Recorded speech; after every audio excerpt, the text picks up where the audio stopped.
لوگ مجھ پر ہنستے ہیں، میرا مذاق اڑاتے ہیں، طرح طرح کی باتیں کرتے ہیں۔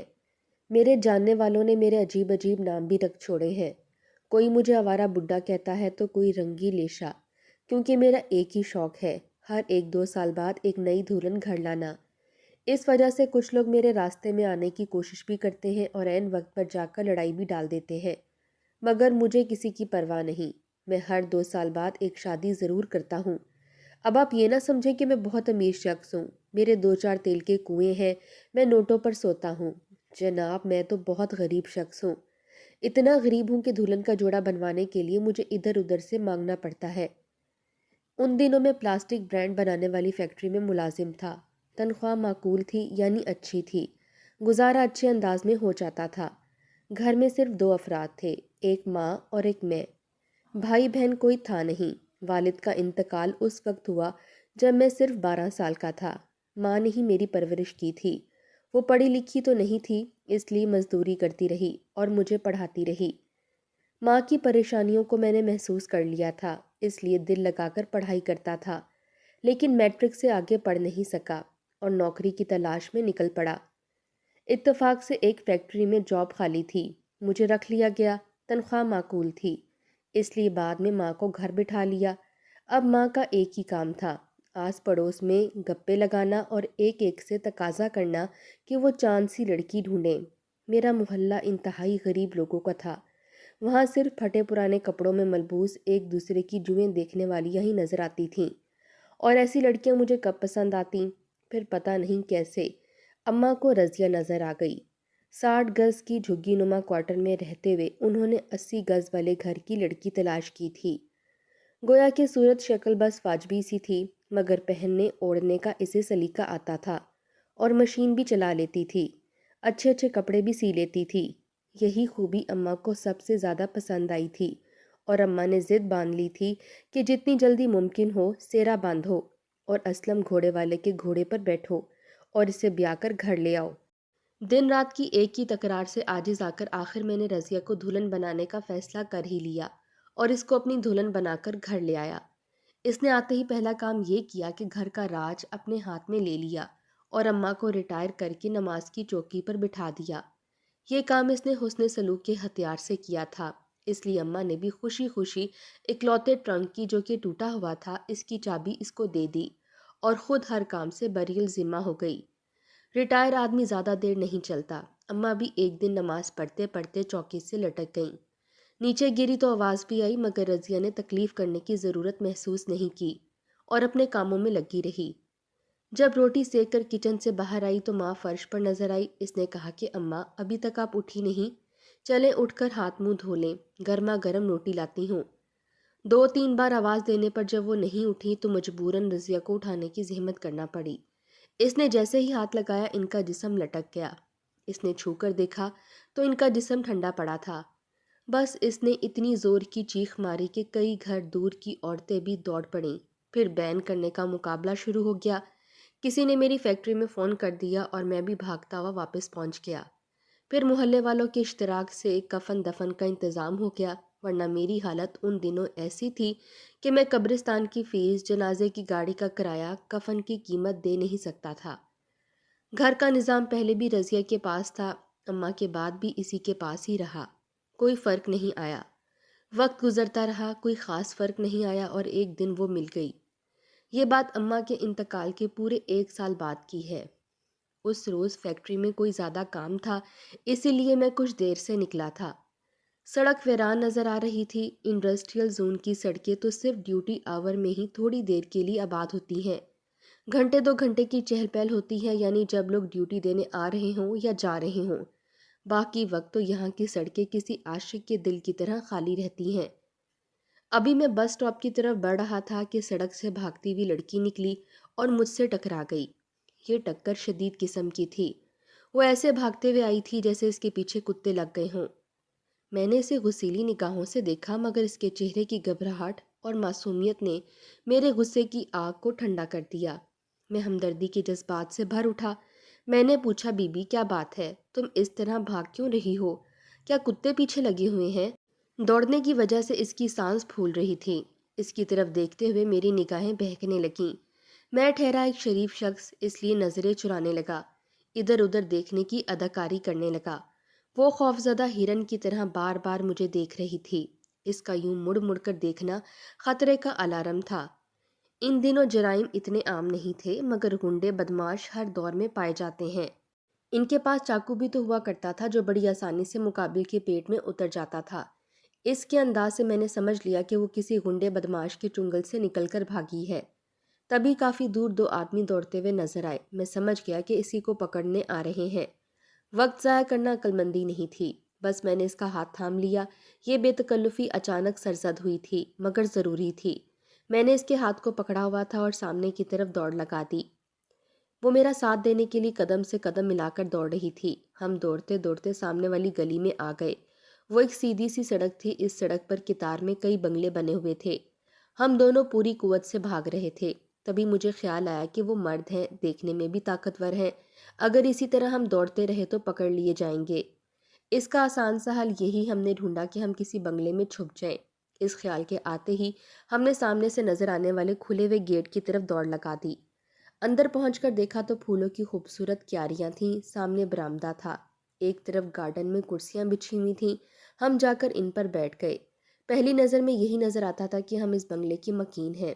اس وقت یہ خیال نہیں آیا کہ اگر بنگلے کے مالک نے پوچھ لیا کہ کون ہو بھائی، بغیر پوچھے کیوں اندر آ گئے، تو کیا جواب دیں گے۔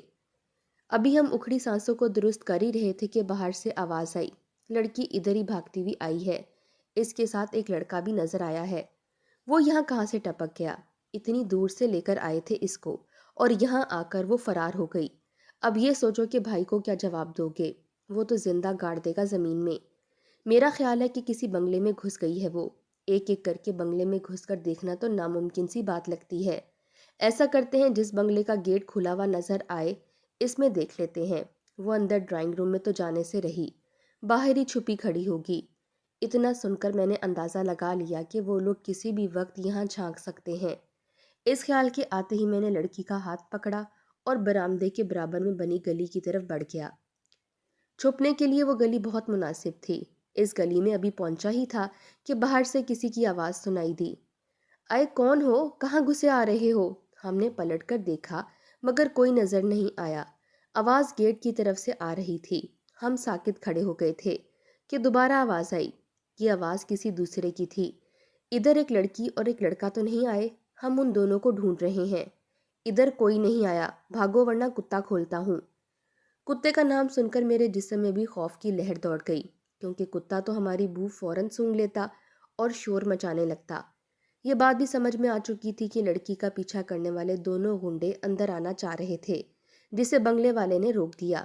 فوراً بھاگو ورنہ پولیس بلا لوں گا۔ اس دھمکی پر شاید وہ لوگ واپس ہو گئے تھے، کیونکہ خاموشی کی چادر تن گئی تھی۔ ہم بھی مطمئن ہو گئے اور باہر نکلنے پر غور کر رہے تھے کہ آواز آئی، اب باہر آ جاؤ۔ ہم نے مڑ کر دیکھا، ایک بندہ ہاتھ میں ڈنڈا لیے کھڑا تھا۔ اس کی لمبی لمبی مونچھیں تھیں۔ وہ حلیے سے مالک تو لگ نہیں رہا تھا، یقیناً چوکیدار ہوگا۔ اسے دیکھ کر لڑکی کے چہرے پر زردی پھیل گئی، رنگ بالکل فک ہو گیا، یعنی اڑ گیا۔ مجھے بھی اپنے دل کی دھڑکن تیز ہوتی محسوس ہو رہی تھی۔ میں نے جلدی سے کہا، ہمارے پیچھے کچھ گنڈے لگ گئے تھے، یہ سب بعد میں بتانا، جلدی ادھر آؤ۔ ہم لوگ صرف پناہ کے لیے آئے ہیں، ہماری نیت بری نہیں ہے۔ میں نے ہم دونوں کی صفائی میں کچھ کہنا چاہا۔ مجھے پتا ہے، میں نے تو ان دونوں کو سڑک کی طرف دیکھ لیا تھا۔ تم لوگ دوڑ کر آ رہے تھے۔ جب تم اندر آ رہے تھے اس وقت بھی میں کھڑکی پر کھڑا تھا۔ اس کا انداز دوستانہ تھا، اس لیے ہم دونوں بھی آگے بڑھ کر اس کی طرف آ گئے۔ لڑکی کی نظر اس کے ڈنڈے پر جمی ہوئی تھی، شاید اس کے اندر اب بھی خوف بیٹھا ہوا تھا۔ وہ میری آڑ لے کر آگے بڑھ رہی تھی۔ قریب پہنچنے پر اس نے پوچھا، تم لوگ رہتے کہاں ہو؟ میں نے اپنے علاقے کا نام بتا دیا۔ اچھا چلو گاڑی میں بیٹھو۔ وہ گاڑی جس پر کافی سارا سامان لدا ہوا تھا۔ مگر کیوں؟ تمہارے حق میں یہی بہتر ہے، اس نے نرم لہجے میں کہا۔ وہ لوگ آس پاس ہی ہوں گے، اکیلے نکلو گے تو ابھی اس لڑکی کے حق میں بہت برا ہوگا۔ بات اس کی صحیح تھی، اس لیے میں اس کے ساتھ پیسنجر سیٹ پر بیٹھ گیا۔ میرے برابر میں وہ لڑکی بیٹھ گئی۔ سزوکی چل پڑی اور اس سے تیز میرا دماغ دوڑ رہا تھا۔ سوچوں کا ایک گرداب تھا۔ سزوکی میں خاموشی تھی، لڑکی خوف سے خاموش تھی اور میں فکر کی وجہ سے۔ ڈرائیور بھی خاموش تھا۔ تبھی میری نظر بیک ویو مرر پر پڑی۔ دو بائک پیچھے پیچھے چل رہی تھیں۔ انڈسٹریل ایریے سے نکل کر ہم مرکزی سڑک پر پہنچ گئے، مگر وہ بائک ساتھ ساتھ تھی۔ مجھے ڈر لگا کہ یہ بائک والے وہی دونوں گنڈے نہ ہوں۔ یہاں رونق عروج پر تھی، ٹریفک زیادہ تھی۔ ڈرائیور نے سزوکی سائڈ پر کر کے روک لی اور پھر بولا، چلو اتر جاؤ، اور یاد رکھنا کبھی ویران علاقے میں لڑکی کے ساتھ نہ جانا، عزت اور جان دونوں کا خطرہ ہے، اس لیے تمہیں ساتھ لے کر آیا ہوں کہ وہ لوگ تمہیں نقصان نہ پہنچا دیں۔ میں نے بائک والوں کی طرف دیکھا، وہ لوگ بھی ہماری طرف دیکھ رہے تھے۔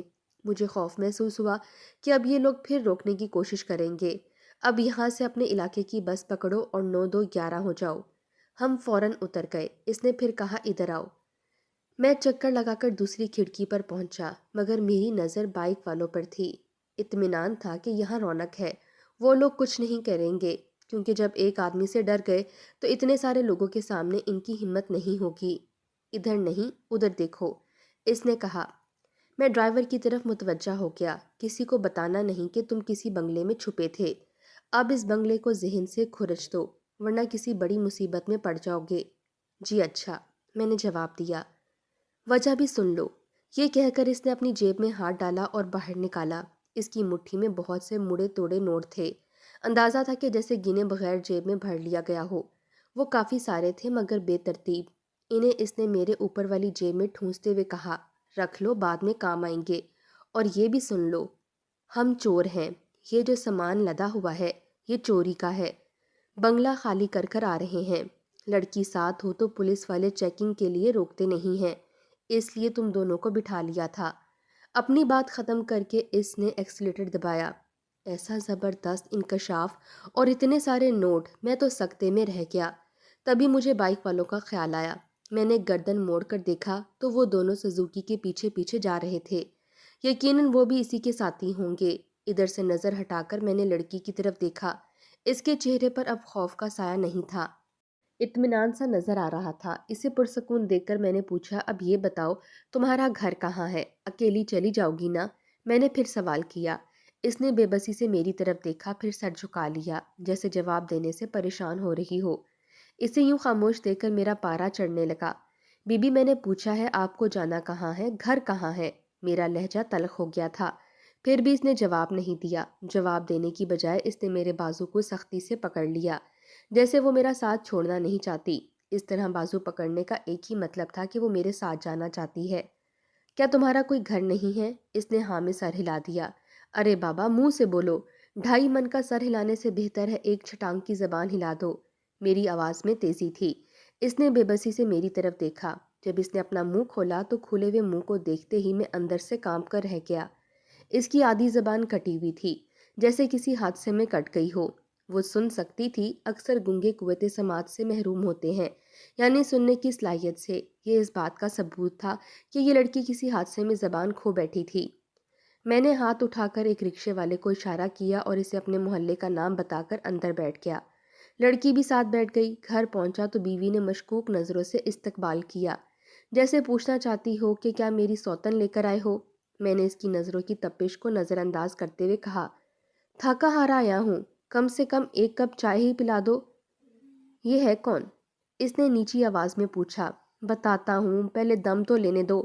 چائے پلائے میری جوتی، پہلے یہ بتاؤ یہ ہے کون، جو اس طرح اپنے باپ کا گھر سمجھ کر آرام سے بیٹھی ہے؟ بتاتا ہوں نا، پہلے چائے تو لے آؤ۔ چائے کے لیے چینی پتی کا ہونا ضروری ہے، گھر میں 1 چٹکی چائے کی پتی نہیں۔ دکاندار نے بھی ادھار دینے سے منع کر دیا ہے۔ وہ تقریباً سرگوشی میں بولی، یہ لو اور جا کر اس کے منہ پر مارو۔ یہ کہہ کر میں نے جیب سے نوٹ نکالے۔ پیسے دیکھ کر میری بیوی کی آنکھیں باہر کو ابلنے لگیں اور میری سانسیں ڈوبنے لگیں، کیونکہ میں نے یہی سمجھا تھا کہ سزوکی والے نے 100-200 روپے دیے ہیں، مگر اب جو دیکھا تو وہاں ہزار کے نوٹ تھے۔ بیوی غصہ بھول کر نوٹ کی طرف اس طرح جھپٹی جیسے چیل گوشت پر جھپٹتی ہے۔ سب بیویاں ایک جیسی ہوتی ہیں، پیسوں کی دیوانی۔ نوٹوں میں بیوی کی دلچسپی لڑکی سے چھپی نہ رہ سکی۔ پتہ نہیں اس نے کیا خیال کیا، وہ جو بیوی کی تیور دیکھ کر گھبرا اٹھی تھی، اس نے جلدی سے اپنی کمر سے ایک چھوٹی سی پوٹلی کھولی اور اس میں سے کچھ زیورات نکالے، اسے بھی بیوی کی طرف بڑھا دیے۔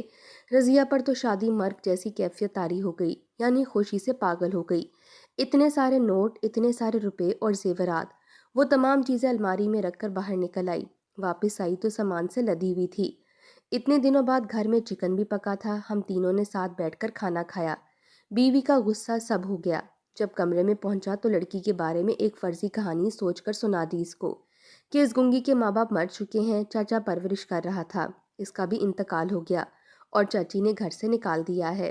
اب یہ کہاں جاتی، کسی بھی غلط ہاتھ میں پڑ سکتی تھی، اس لیے یہاں لے آیا ہوں، کسی دارالامان میں داخل کرا دوں گا۔ کچھ بھی ہو، بیوی جھوٹی سچی بات پر آسانی سے یقین کر لیتی ہے۔ اس نے بھی میری بات پر یقین کر لیا۔ اگلے روز جب میں کارخانے پہنچا تو مینیجر صاحب کو پریشانی میں پایا۔ میں نے پوچھا خیریت تو ہے؟ ارے کہاں بھائی، کہاں خیریت، صبح سے 2 بار بڑے صاحب کا فون آ چکا ہے، گودام میں باہر سے کیمیکل آ رہا ہے، جبکہ گودام کی پوزیشن یہ ہے کہ 1 انچ جگہ خالی نہیں ہے۔ دراصل پیکنگ کے وقت یا بعد میں ڈبے پچک جاتے ہیں یا کہیں سے لیک ہو جائیں تو اس ڈر سے ان ڈبوں کو مسترد کر دیا جاتا ہے۔ کباڑی اسے کم ریٹ میں خرید لیتے ہیں اور وہ اسے چھوٹے دکانداروں کو بیچ دیتے ہیں۔ ایک بندہ آتا تو ہے؟ میں نے پوچھا۔ جو بندہ ریجیکٹ مال لے کر جاتا ہے وہ آ نہیں رہا، 3 ماہ سے زیادہ ہو گیا ہے، پتہ نہیں وہ کہاں غائب ہے۔ گودام بھر چکا ہے تو میاں جا کر تلاش کرو، جو بندہ ملے اسے لے کر آ جاؤ۔ بڑے صاحب بہت ناراض ہو رہے ہیں، گودام خالی کروانا ضروری ہے، اگر کوئی نیا بندہ مل جائے تو اسی کو لے آؤ، اس میں نفع کا کیا ریٹ ہے، مت پوچھو۔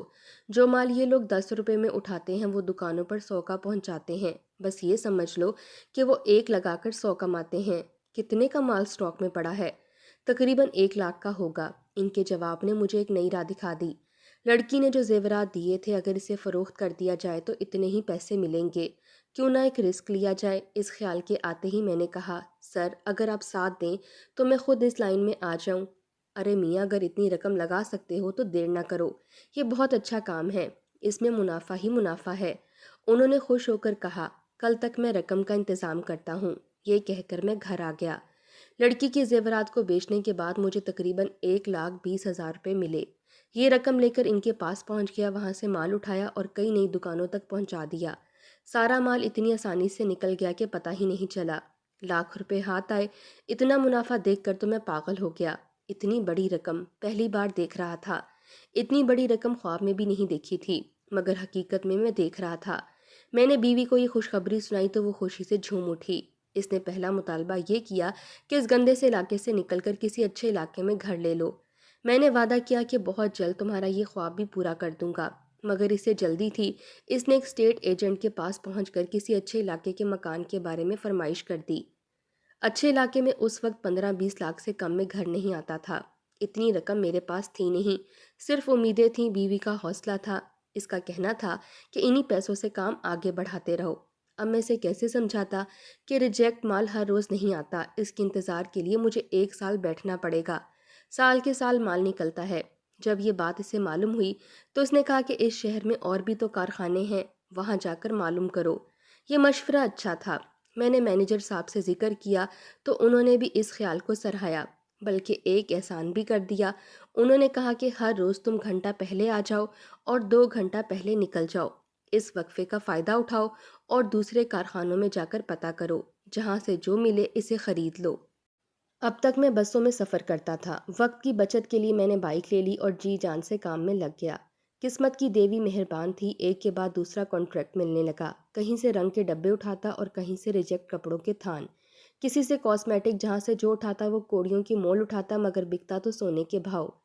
پیسے کی بارش ہو رہی تھی، ایسی بارش کے سنبھالے نہیں سنبھل رہی تھی۔ صرف 1 سال میں حالات اتنے بدل گئے کہ اب لوگ مجھے فخرو کی بجائے فخرالدین صاحب کہنے لگے۔ میں نے رہائش بدلی، بیگم نے حلیہ بدلا، اب وہ زیادہ وقت بناؤ سنگھار میں، زیورات کی خریداری میں اور ملبوسات کے انتخاب میں صرف کرتی۔ اس کا کہنا تھا کہ اب اسے دوسروں کو خاموش نگاہوں سے بتانا ضروری ہے کہ وہ سیٹھ فخرالدین کی بیوی ہے۔ واقعی اس میں تبدیلی آ گئی تھی، مگر میں خود کو تبدیل نہیں کر پایا تھا۔ میں اب بھی شلوار سوٹ اور پشاوری چپل میں نظر آتا تھا۔ تبدیلی اس گنگی لڑکی میں بھی نظر نہیں آئی تھی، جسے میں خوش بخت کے نام سے پکارتا تھا۔ اس کے ماضی سے اب تک لا علم تھا، وہ بول نہیں سکتی تھی، اسی لیے اس نے اپنا نام مجھے نہیں بتایا تھا۔ اپنے بارے میں بتا بھی تو نہیں سکتی تھی کہ وہ کون ہے، کہاں سے آئی ہے، والدین کہاں ہیں، کیا کرتے ہیں۔ اسے پکارنے کے لیے ایک نام کی اشد ضرورت تھی، اس لیے میں نے خود ہی یہ نام رکھ دیا۔ نام انسان کی پہچان ہے اور وہ واقعی میرے لیے خوش قسمتی کی دیوی ثابت ہوئی تھی۔ میرے حالات اس کے آنے کے بعد تو بدلے تھے، اس لیے مجھے تجسس بھی نہیں تھا کہ میں معلوم کروں کہ وہ کون ہے۔ میں چاہتا بھی نہیں تھا کہ وہ یہاں سے میرے گھر سے جائے، مگر میری بیوی کو چین نہیں آتا تھا۔ خوش بخت اکیلی نوکرانیوں کا کام نپٹاتی تھی، اس وجہ سے بیگم کو وافر مقدار میں خود پر صرف کرنے کو وقت مل رہا تھا، پھر بھی اسے دھڑکا لگا رہتا تھا۔ ہر 2-4 روز میں وہ گردان ضرور کرتی کہ اس لڑکی کو بھگاؤ۔ دراصل اسے اس کی خوبصورتی سے ڈر لگتا تھا۔ وہ ہمہ وقت اس ٹو میں رہتی کہ میں اس سے کتنی بار ملتا ہوں، کیسی اور کیا باتیں کرتا ہوں۔ کئی بار اس نے ڈھکے چھپے لفظوں میں کہا کہ میں اس سے عشق کرنے لگا ہوں۔ اسے میں نے کئی بار سمجھایا کہ اللہ کی بندی، کچھ تو خوف کر، میں ایسا نہیں ہوں۔ وہ ایک بے زبان لڑکی ہے، ایسی مخلوق سے پنگا نہ لینا، پھر بھی وہ ہر وقت دنگا کرنے پر تیار رہتی تھی، کیونکہ جیسے جیسے خوشحالی آ رہی تھی ویسے ویسے اس کے دل میں ڈر بیٹھتا جا رہا تھا کہ کہیں میں اسے چلتا نہ کر دوں، خوش بخت کو بیوی نہ بنا لوں۔ اس دن بھی وقت سے پہلے گھر آ گیا، اس لیے وہ منظر دیکھ لیا۔ اس منظر نے مجھے اندر تک دہلا کر رکھ دیا۔ میں نے دروازے سے چیخ کر کہا، ارے بدبخت، یہ تو کیا کر رہی ہے؟ کیوں خوش بخت کو پیٹ رہی ہے؟ یہ میرے سینے پر منہ ڈالنے آئی ہے، میں اسے اپنے گھر میں ایک لمحے کو برداشت نہیں کر سکتی۔ ایسا کیا کر دیا اس بیچاری نے؟ مسز صدیقی بتا رہی تھی کہ ان کے بھائی نے بھی ایک لڑکی کو سہارا دیا تھا اور اب وہ لڑکی ان کی بھابھی بن کر راج کر رہی ہے۔ میں اس گھر میں ایسا کچھ نہیں ہونے دوں گی، اس نے چیخ کر کہا۔ ایسی بے وقوفی تمہاری سہیلیاں ہی کر سکتی ہیں۔ کان کھول کر سن لو، تمہیں اس لڑکی کو برداشت کرنا ہوگا، اس لیے کہ یہ واقعی خوش بخت ہے، خوش قسمتی کی جیتی جاگتی دیوی ہے۔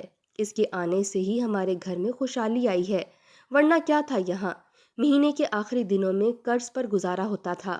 خود تمہارے پاس 1-2 ہی اچھے جوڑے تھے، ایک پتلی سی چین تک نہیں تھی، مگر آج دیکھو، اپنے کپڑوں سے بھری ہوئی الماری، زیورات بھرے پڑے ہیں، یہ سب اسی کے قدموں کی برکت ہے۔ میں نے بھی چیخ کر جواب دیا، مائی فٹ۔ آج کل وہ محفلوں میں آنے جانے کے لیے انگلش سیکھ رہی تھی اور روب ڈالنے کے لیے وقت بے وقت انگلش کے جملے بولتی رہتی تھی۔ تو کیوں اپنی اوقات دکھا رہی ہے؟ تیرے آنے سے مجھے صرف پریشانیاں ملی ہیں، جبکہ اس معصوم کے آنے سے خوشیاں ہی خوشیاں ملی ہیں۔ ہاں میں خوب سمجھتی ہوں، محنت خود کرتے ہو اور کریڈٹ اس کو دیتے ہو۔ ایسا میں کیوں کرنے لگا کہ میں تم سے ڈرتا ہوں جو جھوٹ بولوں گا؟ تم خود دیکھ رہی ہو کہ حالات کس طرح بدلے ہیں۔ تم مردوں کی چال میں خوب سمجھتی ہوں، مگر میں کامیاب نہیں ہونے دوں گی۔ ابھی لڑائی جاری تھی اور مزید لمبی ہو جاتی کہ ڈور بیل بجی۔ میں نے چونک کر دروازے کی طرف دیکھا اور بیوی سے کہا کہ تم اپنے کمرے میں جاؤ۔ پھر وہ بولی، جا کر دروازہ کھولیں، امجد آیا ہوگا۔ میں نے دروازے پر پہنچ کر لاک کھولا تو سامنے امجد کھڑا تھا۔ وہ رضیہ کا چھوٹا بھائی تھا، موصوف پان کا کیبن چلاتے تھے، مگر اب اپنی باجی کی مہربانی سے ایک جنرل سٹور کے مالک بن چکے تھے۔ میں سب کچھ سمجھتا تھا مگر بولتا نہیں تھا، کیونکہ دسترخوان کا بچا ہوا اگر کسی کے کام آ جائے تو برا کیا تھا؟ پھر وہ میری شریک حیات کا بھائی تھا، اگر وہ بہن کی مدد سے اپنی زندگی سنوار رہا تھا تو اس میں برائی کیا تھی؟ موصوف اندر آتے ہی مجھ پر آنکھیں ڈال کر بیٹھ گئے۔ گرما گرمی میں میرا مزاج بھی گرم ہو گیا۔ پہلے بہن دماغ کی دہی بنا چکی تھی اور اب یہ اکڑ بازی کرنے لگا۔ میں نے ایک نظر اس پر گھور کر ڈالی اور کہا، ہاں ذرا پھر کہنا، کیا کہہ رہے تھے؟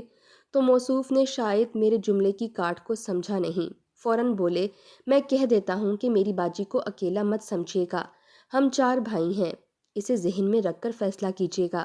میں نے جواب نہیں دیا۔ موصوف شیر بن گئے، کہنے لگے، اس گنگی کو اسی وقت گھر سے باہر نکال کر آؤ، ورنہ اچھا نہیں ہوگا۔ میں نے بڑی مشکل سے خود پر قابو رکھا اور اس سے کہا کہ ایک کام کرتے ہیں، تمہارے ابا کے پاس چلتے ہیں، وہیں بیٹھ کر باقی باتیں کر لیتے ہیں۔ ہاں یہی اچھا ہوگا، وہاں چل کر فیصلہ کر لیتے ہیں۔ وہ اپنی آستین اوپر کرتے ہوئے کہتا چلا گیا اور میں غصے میں بڑھتا چلا گیا۔ ابھی چلتے ہیں، ذرا ایک دوست کو فون کر لوں۔ یہ کہہ کر میں فون کی طرف بڑھا اور اپنے ایک دوست کا نمبر ملانے لگا۔ نمبر ملتے ہی اس سے بولا کہ تم ذرا رضیہ کے گھر آ جانا، ایک ضروری بات کرنی ہے۔ رضیہ کے علم میں یہ بات تھی کہ میں نے جسے فون کیا ہے وہ ٹاور کا نامی گرامی شخص ہے۔ اس کی ایک بڑی سی دکان تھی اور وہ کپڑوں کا کاروبار کرتا تھا، مجھ سے ریجیکٹڈ مال خریدتا تھا۔ کل بھی وہ اسی سلسلے میں آ چکا تھا، مگر یہ سب دکھاوا تھا، وہ بھتہ خور تھا، بدمعاشی کے پیسوں پر اس کا گزارا تھا۔ فون رکھ کر میں نے الماری سے کچھ کاغذات نکالے اور باہر نکل آیا۔ وہ دونوں بھائی بہن بھی باہر آ گئے۔ میں نے ٹیکسی لی اور ٹاور کی طرف چل پڑا۔ کہ وہیں رضیہ کا گھر تھا۔ وہ دونوں خوش تھے کہ اپنے گھر میں مجھے خوب بے عزت کریں گے، اپنی شرائط منوائیں گے، مگر میں ان کے گھر میں پہنچتے ہی پاسا پلٹ چکا تھا۔ میں نے اس کے ابا سے کہا کہ آپ سے ایک ضروری بات کہنی تھی، اس لیے آیا ہوں۔ ہاں ہاں کہو۔ وہ آج کل کچھ زیادہ ہی مہربان تھے، ورنہ وہ مجھ سے بھاگتے تھے، کہیں میں ان سے کوئی سوال نہ کر دوں، کچھ مانگ نہ لوں۔ لیکن جب سے میرے حالات بدلے تھے، اس کا اثر ان کے گھر پر بھی پڑا تھا۔ اب وہ میرے لیے مہربان بن گئے تھے، مشورہ بھی کرنے لگے تھے، گھر کے مسائل بھی ڈسکس کرنے لگے تھے۔ میں نے رضیہ اور اس کے بھائی کی طرف دیکھا، وہ دونوں میری طرف ہی دیکھ رہے تھے۔ میں نے کہا ابھی نوشاد آتا ہی ہوگا، اس کے آنے سے پہلے ہی میں اپنی بات ختم کر لینا چاہتا ہوں۔ آپ کو تو معلوم ہے کہ نوشاد کس طرح کا آدمی ہے، باقی کی باتیں وہی کرے گا۔ فی الحال تو میں ایک پرانی بات بتا دوں، آپ کو بھی یاد ہوگا جس دن میری منگنی ہوئی اسی دن میرا شناختی کارڈ اور 500 روپے گر گئے۔ پھر جب شادی ہوئی تو میری نوکری جاتی رہی، مگر میں نے حوصلہ نہیں ہارا اور محنت میں لگا رہا۔ پھر ایک دن ایک لڑکی ملی، میں اسے انسانیت اور خدا ترسی کے تحت گھر میں لے آیا۔ اس کے آتے ہی قسمت کے دروازے کھل گئے اور مجھے ماننا پڑا کہ دولت عورت کی قسمت سے آتی ہے۔ وہ عورت واقعی خوش قسمتی کی دیوی ثابت ہوئی، مگر آپ کی بیٹی اسے گھر سے نکالنے کی ضد کر رہی ہے۔ ہاں ہاں، اس کو میں ایک لمحے کے لیے بھی گھر میں برداشت نہیں کر سکتی، رضیہ نے چیخ کر کہا۔ صحیح کہا، بد قسمتی خوش قسمتی کو کبھی برداشت نہیں کر سکتی۔ مجھے یہی کہنا ہے کہ میں خوش قسمتی کے آگے بد قسمتی کو برداشت نہیں کر سکتا۔ ہاں ہاں، یہ سب تمہارا ہی بنایا ہوا منصوبہ ہے، کان کھول کر سن لو۔ اب میں اس گھر میں تبھی آؤں گی جب وہ گنگی وہاں سے جائے گی۔ ہاں میں بھی یہی چاہتا ہوں کہ اب تمہیں یہیں رہنا ہوگا، یہیں رہو اپنے باپ کے گھر میں۔ میرے گھر میں اب تمہاری کوئی ضرورت نہیں، اس لیے میں تمہیں چھوڑتا ہوں، طلاق دیتا ہوں، طلاق دیتا ہوں اور طلاق دیتا ہوں۔ میرے منہ سے نکلے ہوئے الفاظ نے سب پر سکتہ طاری کر دیا۔ میں نے آ کر کہا باقی کی باتیں نشاد آ کر کرے گا، اگر کسی نے بھی چوں چراں کیا تو وہ اس کے ساتھ خود نپٹ لے گا۔ اتنا کہا تھا کہ دروازے پر نشاد کی پکار آئی۔ میں نے کہا لو، نشاد بھی آ گیا، وہ تمہیں حق مہر کی رقم دینے نہیں دے گا۔ پھر بھی میں شرافت کے ساتھ حق مہر کی رقم دے رہا ہوں، یہ رہے 50,000 روپے۔ اتنا کہہ کر میں باہر نکل آیا۔ مجھے پتا تھا اس وقت تو سب نشاد کے خوف سے خاموش رہ گئے، مگر میرے نکلتے ہی جنگ عظیم سوم شروع ہو گئی ہوگی، یعنی تیسری جنگ عظیم۔ بہن سارا الزام بھائی پر اور بھائی بہن پر دے رہا ہوگا، مگر اب کچھ نہیں ہو سکتا تھا۔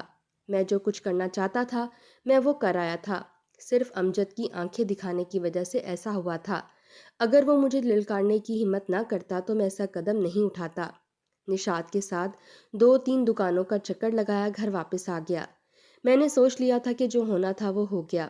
خوش بخت گنگی ہے تو کیا ہوا، دل سے تو بری نہیں ہے، اچھا ہی ہے کہ وہ گنگی ہے، کبھی کچھ بولے گی نہیں، اس لیے اس کے ساتھ ابھی نکاح پڑھوا لوں گا اور آج ہی ہنی مون ٹرپ پر میں سوات چلا جاؤں گا۔ دل میں خوش ہوتا ہوا پروگرام بناتا ہوا گھر میں داخل ہوا، مگر یہ کیا، گھر خالی پڑا تھا۔ اکلوتی نوکرانی جو صرف 1 گھنٹے کے لیے برتن دھونے آتی تھی وہ بیٹھی تھی۔ اس نے بتایا کہ خوش بخت اشاروں میں سے سمجھا گئی ہے کہ وہ میرا گھر ٹوٹتے ہوئے نہیں دیکھ سکتی، اس لیے جا رہی ہے۔ کہاں، یہ خود بھی اسے معلوم نہیں تھا۔ اتنا سنتے ہی میں پاگلوں کی طرح گھر سے بھاگا اور آس پاس کے تمام علاقے دیکھ لیے، مگر وہ کہیں نہیں ملی۔ کافی عرصے تک میں اسے ڈھونڈتا رہا مگر وہ نہیں ملی۔ کہاں گئی وہ؟ میری خوش قسمتی بھی ساتھ لے گئی۔ پے در پہ نقصان ہونا شروع ہو گئے۔ رنگ کے کنستر خریدے تو سب کے سب لیک والے نکلے، جس میں رنگ پوری طرح جم کر خراب ہو چکا تھا۔ کپڑوں کے تھان خریدے تو ایسڈ والے رنگ کی صفائی والا نکلا، جس کی وجہ سے کپڑے گلے ہوئے تھے۔ اسی طرح کئی ایک سودے میں بھاری نقصان ہوا اور میں دیکھتے ہی دیکھتے پھر سے غریب ہو گیا۔ گویا بڑے بوڑھے صحیح کہتے ہیں کہ دولت عورت کی قسمت سے آتی ہے۔